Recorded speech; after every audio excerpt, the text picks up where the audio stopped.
はい、ご視聴ありがとうございます。今日はピザ生地を作っていきたいと思います。この基本のピザ生地を作れるようになってたら、いろんなものができます。ピザもできますし、グリッシーニっていうおつまみとかで食べれるような、ものもピザ生地で作れるし、フォカッチャ、パンですね。イタリアでいうところのパン、フォカッチャも簡単にできます。で、そういうのを作るためのベース、ピザ生地ですね。ピザ生地をこのカプートというイタリアの粉です。これはイタリアの粉ですごく美味しいですね。で、こういうのにやっぱり向いてます。ピザ用の粉になるので、これを使って、あとはオリーブオイルとお塩ですね。お塩も重要です。ピザ生地には結構お塩を入れるので、しっかりと味をつけて生地作っていきます。では作っていきましょう。まずカプートの粉ですね。これ日本では薄力と強力とかありますけど、イタリアの小麦粉はちょっと表記が違うんですね。00番とか01番とかそういう表記になってます。00番なので、日本でいう、強力粉に近い中力粉ぐらいですかねの粉になります。すごく美味しいです。これピザにめっちゃ合います。カプートのサッコブルーって細かい方の、カプートの中でも細かい方の粉になります。これとお塩ですね。カマルグの塩とドライイーストです。ドライイーストとバルベーラのオリーブオイルを使って今日のピザ生地を作っていきたいと思います。では測っていきます。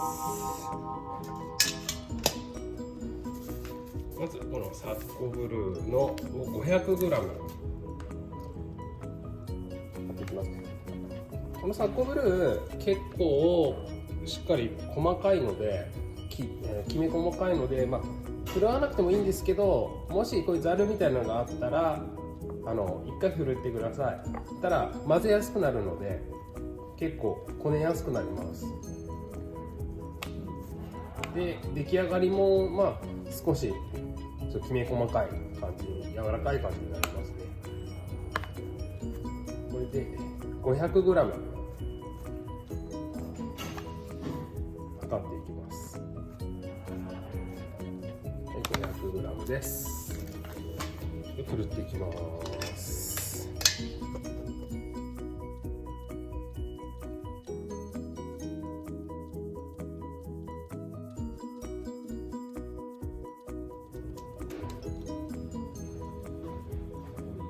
こういう感じですね。用意しといて、次はドライイーストです。ドライイーストを今回は 3g 入れています。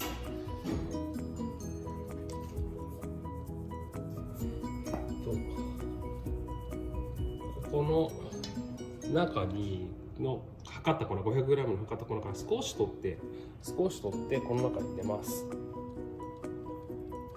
これを入れることで、砂糖を入れたりもするんですけど、これを入れることでイースト菌の発酵が、イースト菌がこの粉の糖分を食べて発酵していくので、これで発酵しやすくなります。これに 300cc のお水を入れていきます。このお水なんですけど、できれば少しぬるい方がいいです。ぬるま湯にしといた方がイーストの発酵が早くなるので、ぬるま湯の方がいいです。で、これを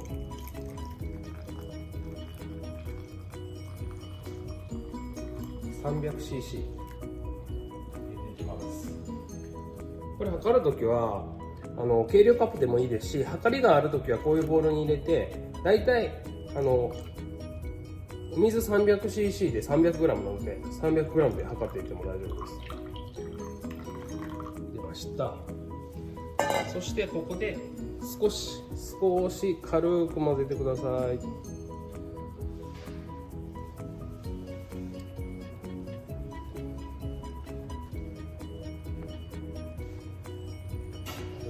これ少し置いておきます。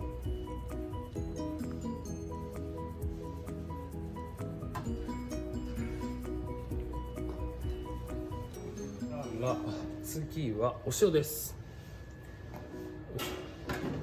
はい、お塩です。お塩はカマルグの岩塩を贅沢に使っていきたいと思います。でこれ 15g です。 15g 入れてくださ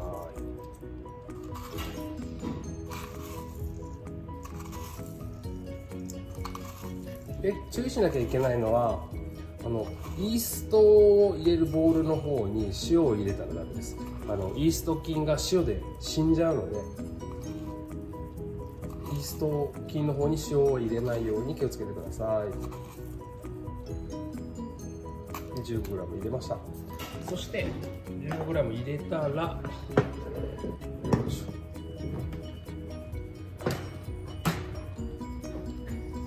しっかり混ぜてください。塩を均一にいきます。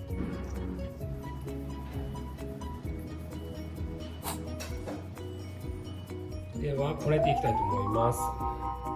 まずアルベラのオリーブオイルを大さじ1ぐらいです。大さじ1ぐらい軽く入れます。そしてこれをさっと混ぜときます。これを入れることによって焼くときに低い温度でもパリパリに焼けるようになります。オイルが少し入ってるだけですね。でこれにイーストが入った秋のお水ですを入れていきます。軽く混ぜて入れていきます。入れて最初はざっくりと混ぜていってください。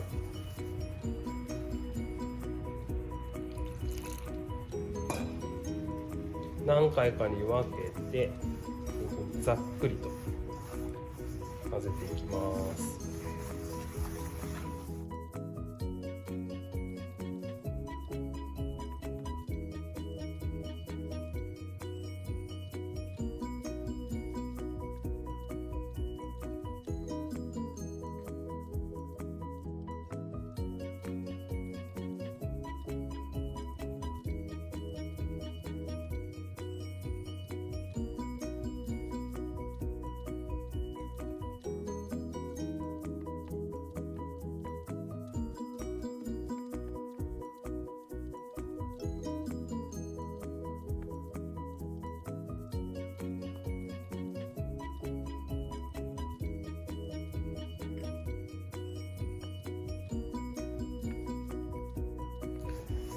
で水分が全部入ってで少しひとまとめになってきたら少し練っていきます。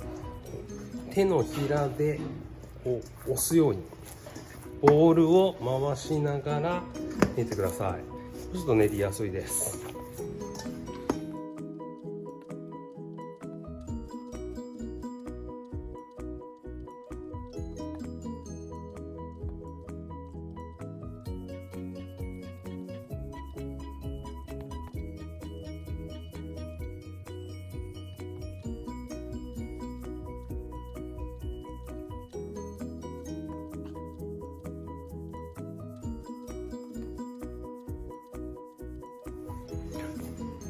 そして、今回はちょっと大理石があるので大理石の上で練りますけど、このままボウルでずっと練っていっても大丈夫です。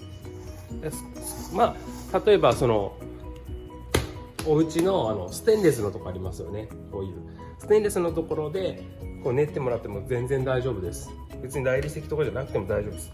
ただこう広いところで練った方が練りやすいのでこういう感じですね。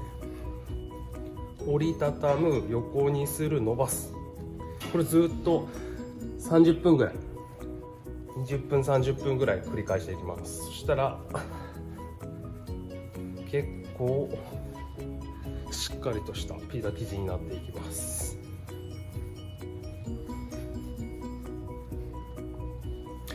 これがなかなか大変ですけど、これ練れば練るほどもちもちの美味しいピザになるので、これ頑張ってください。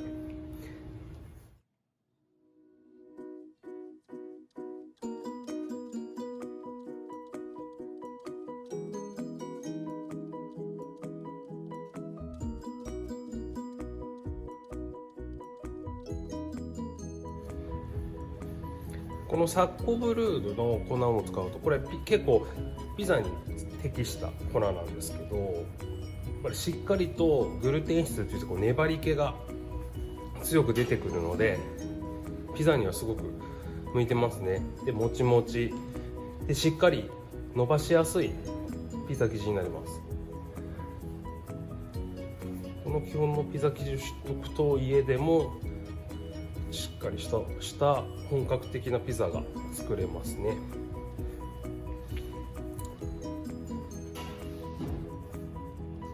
折りたたむ、横にする、伸ばす、折りたたむ、横にする、伸ばす、これを繰り返します。大きく、これ台でやるときはなるべく大きくやってください。こっちの方が早いですね。早いし、しっかりこれになっていきます。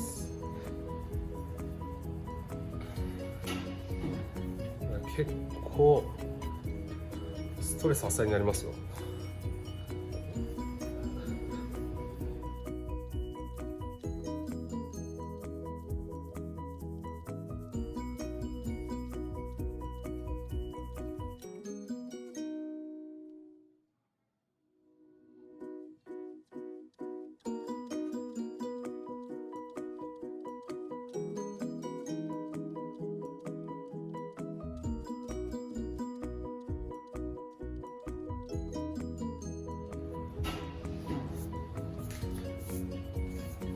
だいぶこう柔らかくなって、こうぐーっとこうつまんで持ってあげた時にこう伸びる感じですね。伸びる感じまで練ってください。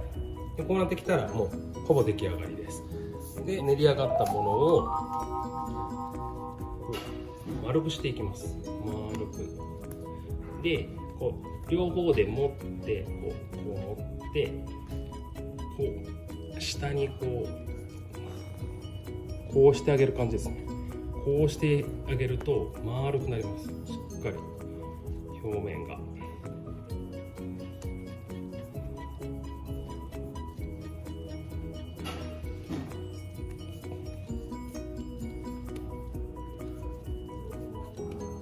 ういう感じですね。こういう感じできたらボウルに入れます。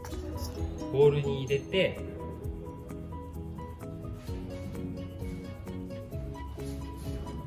綺麗な濡れ拭きなかったらキッチンペーパーを濡らして、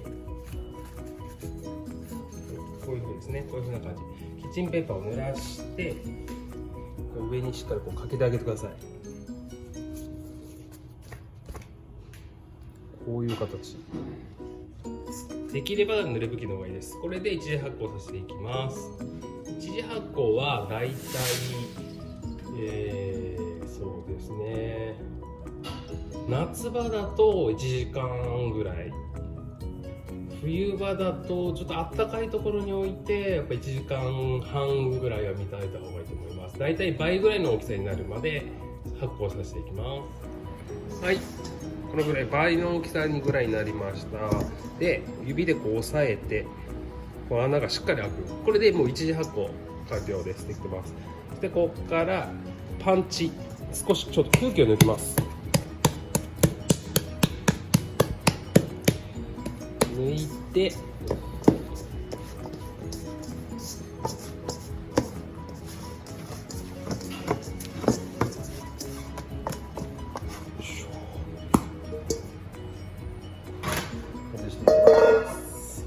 してここからちょっと普通のこういう大理石だったらいいですけど、普通のご家庭のやつだとちょっとくっついたりすると思うので、少し打ち粉をしてください。これはこのカプートの粉でもう大丈夫ですし、普通の薄力粉とかでも大丈夫です。少し打ってこ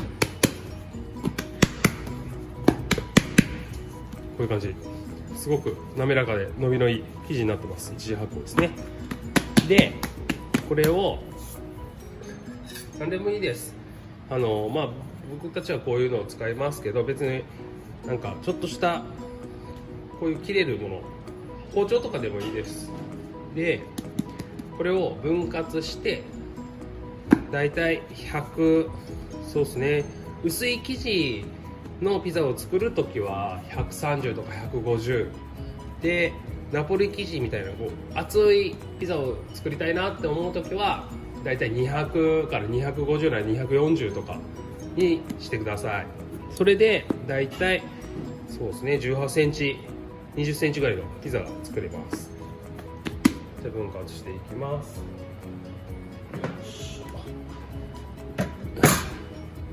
測りながらいきますね。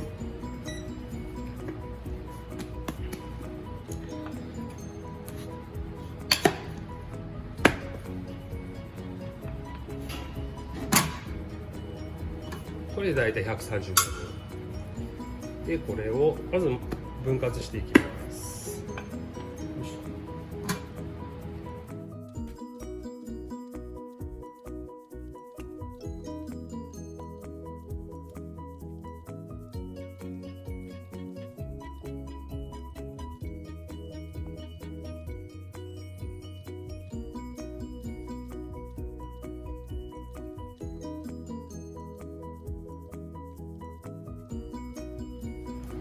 大体6個ぐらいできます。そしたらこれをこう折りたたんでそしてここ最後こう丸めてあげます。そしてこれをこう入れてあげる感じですね。こう入れてあげる感じ、丸くしていきます。この状態で今ちょっとこう業務用のこういう天板って天板使いますけど、こっちではあれでバットで大丈夫です。バットとかにこう並べてください。こうやって今度は二次発酵をしていきます。でもしピザ生地を例えば2枚だけ使ってあとのはちょっと保存しておきたいなっていう時はこの状態で冷凍してください。冷凍して今度使う時は解凍する時ですね。解凍する時は冷蔵庫に出して前の晩とかにですね冷蔵庫に出してそしてそこから常温に出して二次発酵させてピザとかにしていくっていう感じにすれば全然美味しくまた食べれるので、それでも全然大丈夫です。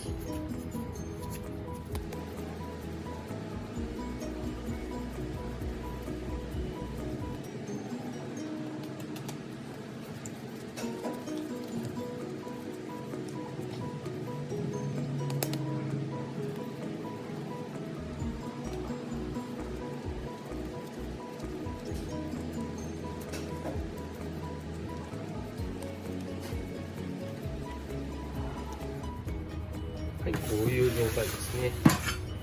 こういう感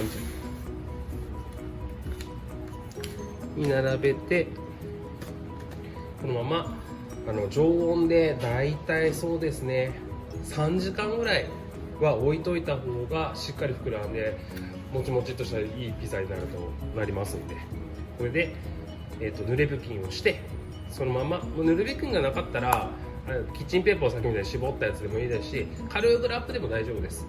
しっかりぴったりしないように空気が入るようにして乾燥を防ぐためなので、それで常温に放置してください。で二次発酵させていきます。